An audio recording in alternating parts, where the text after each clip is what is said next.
Hello, video gamers. How's it going, ladies and gentlemen? Well, I'm just gonna cut things straight with you.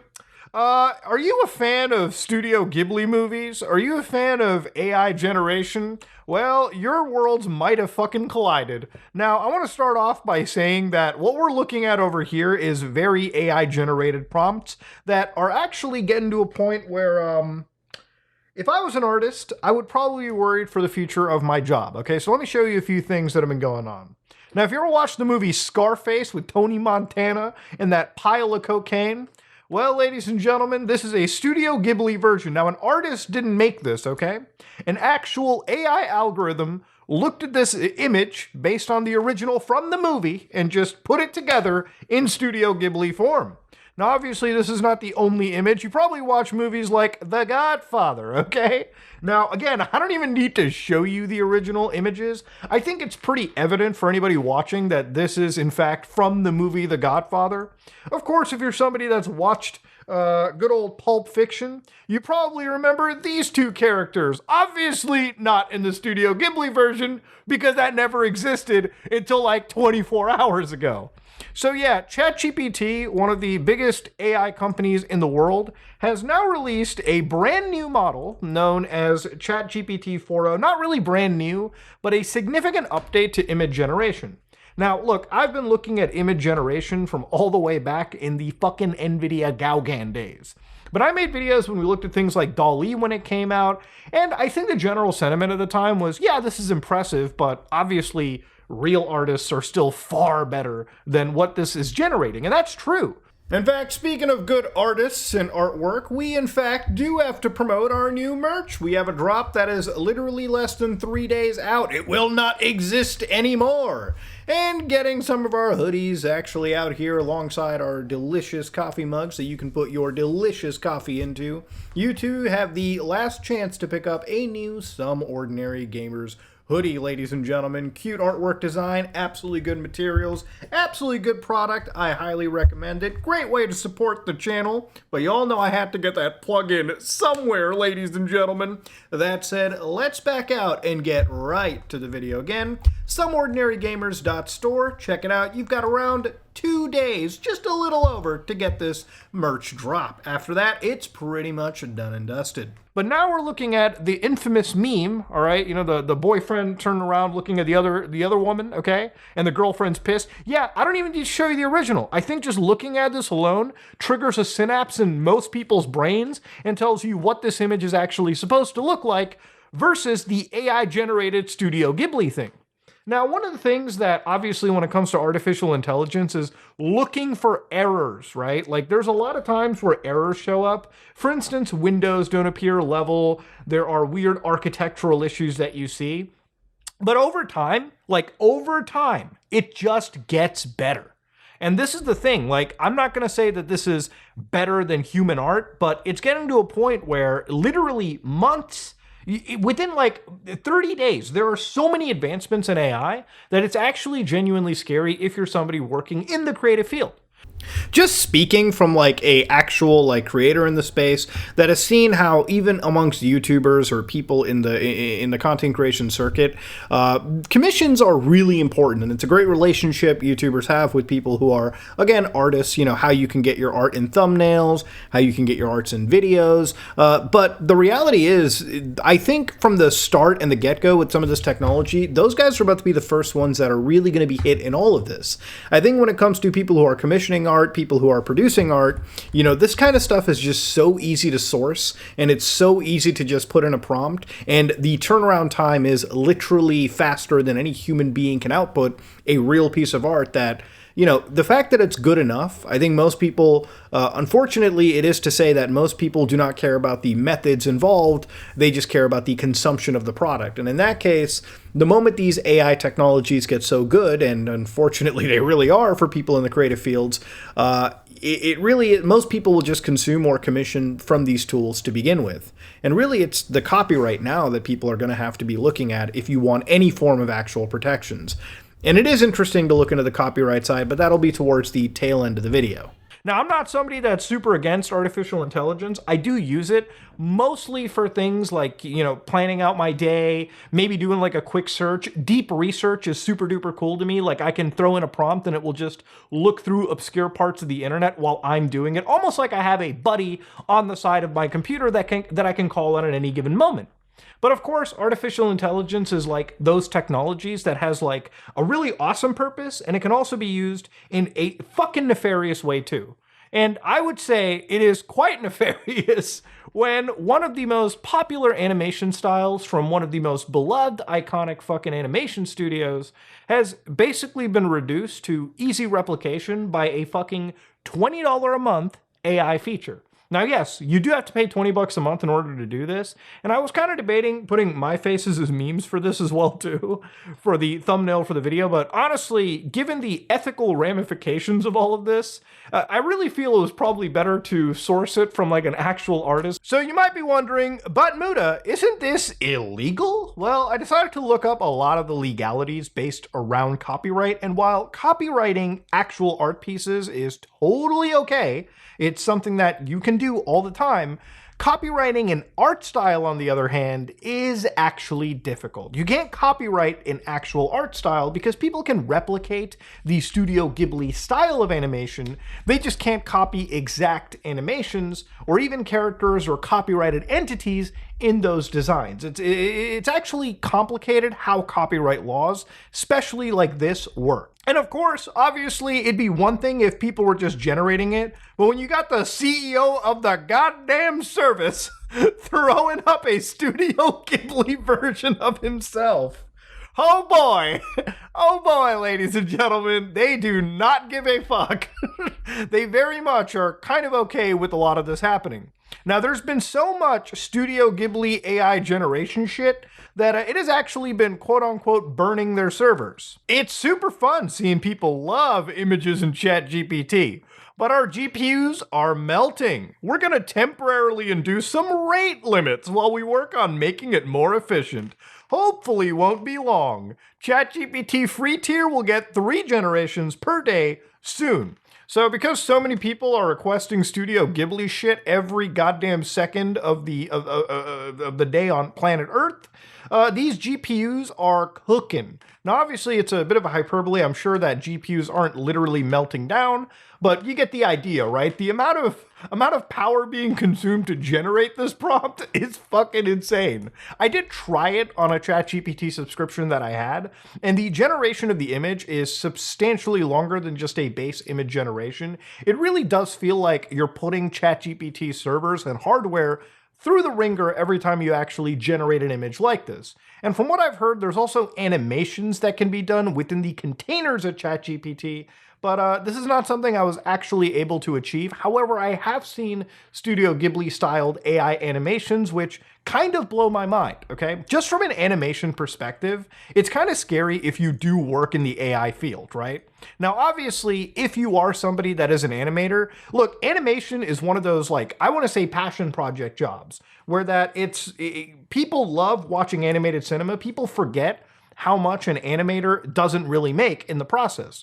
So if you're like a studio like Disney or Warner Brothers back in the days of the 30s and the 50s, it really was that these animators were just assembly line people. They would draw and be paid, from my understanding, frame by frame. And at this moment in time, animators weren't just working for nothing pretty much, but they were also overworked, and their pay wasn't matching like inflation or anything of that nature. So realistically, you got shit pay, you got shit hours, but ultimately you produce content that profited the actual, production studios tons of money.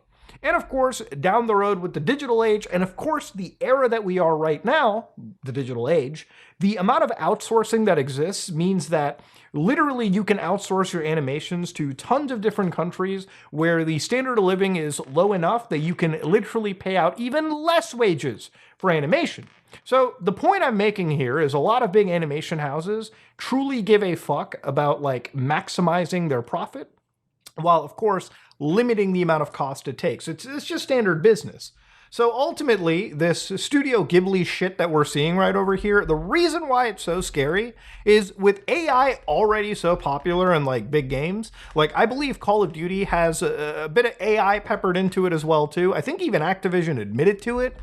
But when you have, all right, big production houses like Disney, for instance, like Warner Brothers, looking at this stuff from the sidelines, they can think, why the fuck should we even pay the outsource people any money when all we can do is just throw a, rough prompt into like all these like AI tools and have them generate for us, even on enterprise plans for AI stuff. They will still make their fucking money. They will still spend far less in animation work than if they actually paid a human being. Which again, the better that this stuff becomes, and this is unfortunately pretty good. The whole barrier for this is if the general purpose person can look at these animations and think good enough, that's way beyond the line for big production companies. And that's unfortunately the grim fucking reality of this. Now, the thing is, for the guys over at Studio Ghibli, obviously Hayao Miyazaki, a man in his 80s at this point, was actually pretty outspoken about artificial intelligence in the first place. So I wanted to look into this documentary from like 2016, this NHK documentary where they were like actually, interviewing the man and talking to him about this kind of stuff. And there were a few quotes that people are kind of sharing around. Again, the context of this quote could be expanded on, which is why I wanted to see it in its like full, raw, uncut manner. And even when it came to animations, the man who's basically gotten his like Premiere Studio style pretty much aped on the internet at this moment in time by anybody with a $20 subscription has pretty much said when he was presented with AI generated animations that it was disgusting, right? He would never wish to incorporate this technology into any of their work, and they strongly feel that this is an insult to life itself. So yeah, the man doesn't necessarily enjoy any form of AI stuff like this, okay? Especially AI animations that, again, take that entire human aspect out of producing things. And I wouldn't be surprised why. Clearly, this is important to a man who's spent many decades of his life on this craft. I would imagine that obviously anybody who's looking at this that is an animator is probably just disgusted. And again, you may be wondering, like, Muda, how the fuck is this actually legal? Because here's the thing about it. Even though that you can't copyright a style, let's not forget, because of how artificial intelligence necessarily works, you have to gain training data from somewhere. And this Studio Ghibli style is so good is literally because I think that, again, for OpenAI, it's probably as simple as them downloading every single fucking version of like their movies at the highest possible resolution and throwing it as training data for the image generation, video generation models that are powering OpenAI. So I believe personally that copyrighted work was obviously used to train OpenAI. And the thing is, a lot of these companies, these big AI guys, are fighting in the government to make sure that they have access to everyone's copyrighted works as fair use. So if you don't believe me, here's a letter from Google, okay? And they talk about the potential of AI is nearly unlimited. And we're already seeing how it revolutionizes healthcare. I'm sure they're probably going to bring up the good stuff about it. Maybe like protein folding, like all that shit. Probably not the fact that it can isolate who you should be removing from insurance lists down the road because of acute issues they have. I'm sure that's not the case. Accelerate scientific discovery and transform our economy for the better. But the nation's ability to harness AI's benefit requires the right policy frameworks. So, all right, this is one of the wildest things that I've seen here.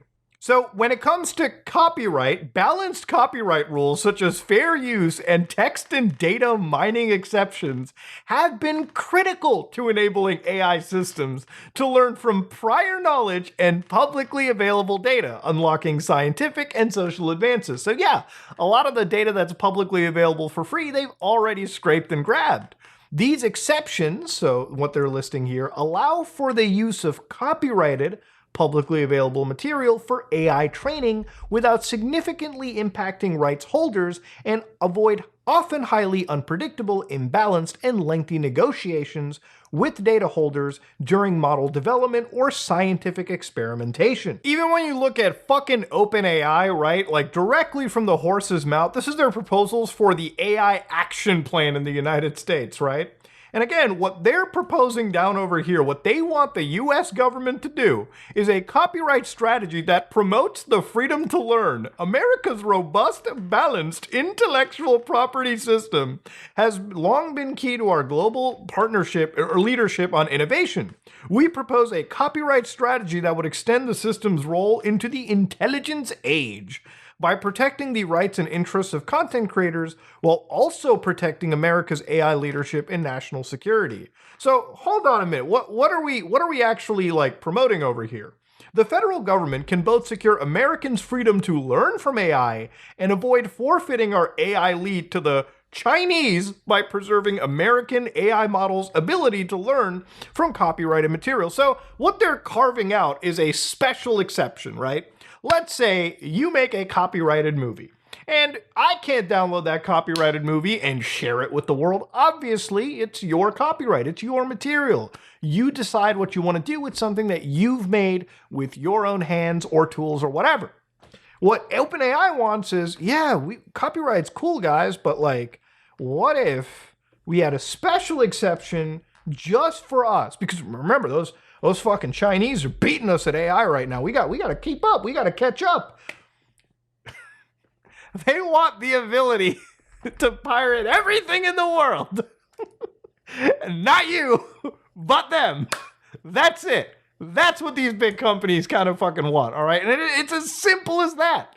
It's as simple as it is. You don't need to make a video anymore talking about it. It's just the actual thing that these people want. It's fucking insane. And the thing is, look, at the end of all this, obviously this is training data that they've utilized, and that is why ChatGPT is so good at Studio Ghibli. And again, it's the fact that AI is doing this is not indicative of the fact that it's learning in any capacity.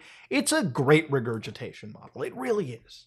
And ultimately, the end of all this, right, if you're somebody that's an artist, if you're somebody that is like, you know, in this field and you're producing things with your own two hands, it's gotten to a point that it doesn't matter what your copyrights are. These people could just grab all of your portfolio, throw it into their engines, and all of a sudden, you're completely invalidated. You don't exist. You don't matter.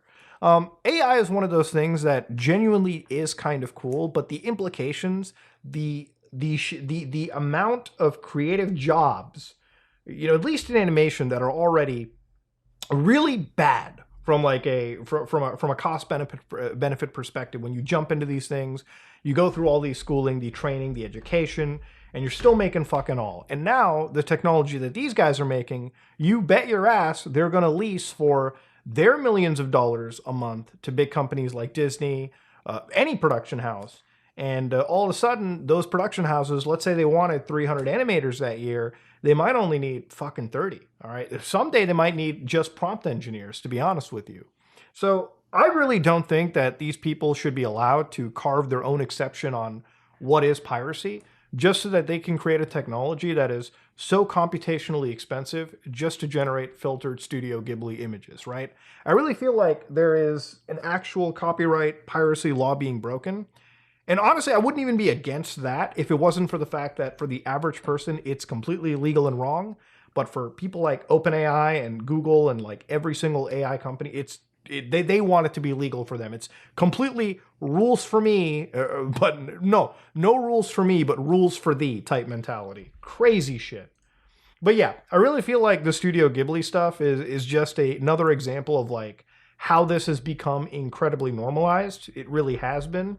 AI is still one of those things that I feel, because of what even ChatGPT guys have said, where like the GPUs are burning, I don't know how sustainable this stuff is in the long term, right? Like, I really don't know how you're going to adjust for scale. If a few people who have joined in on a meme weekend are causing your servers to melt, quote unquote, we've got problems. And this is one of the largest AI companies in the world, by the way. But honestly, it's one of those things where you can't really even turn it off, right? Let's say OpenAI and Google don't get their benefits for using other people's IP. That doesn't mean that, you know, Chinese AI companies that are making things like DeepSeek or any other country can't just download another country's copyrighted materials because they don't respect those laws. I mean, the Chinese don't have to respect DMCA. They can download our entire repertoire and do it themselves. So it's a weird world, man. Like everyone's in this great AI space race. It's moving way too fast, and there's no way that anybody can just stop for a second and think, maybe there should be some controls around this. Because it's almost impossible to put controls around something like this too, especially when everyone around the world is getting on it. You can't police the whole world. So I guess the method is, why even bother policing ourselves? It's insane, dude. But yeah, sorry if I jumped from just the goofy Studio Ghibli topic to this slightly depressing AI art topic, because I feel like most people talking about this don't really understand what the actual things in the background are happening in regards to this topic. You know, when I think about how much data is being processed, right? Here's LM Studio, for instance. And right over here, you can see that I can download just models right now on the internet. So I can download like DeepSeek. I can throw it into LM Studio and I can ask it, you know, how many days in the week are there? And again, because I have a 4090 GPU, it can process all of this really fast. Local AI stuff is super duper cool. All this stuff at scale, you know, it can be tough. You know, for a modern GPU like mine, for a enthusiast grade GPU, I can still actually face problems running some of these like models, especially the higher the parameters you go. I can only imagine how much thrashing goes on at a server over at OpenAI when people are requesting, you know, these Studio Ghibli images, especially at the scale that's being requested right now. It's just weirdly unsustainable. And I think in the next couple of years, we might see something wild about this come out. But ladies and gentlemen, this is me, Mutahar, and yeah, I'm out.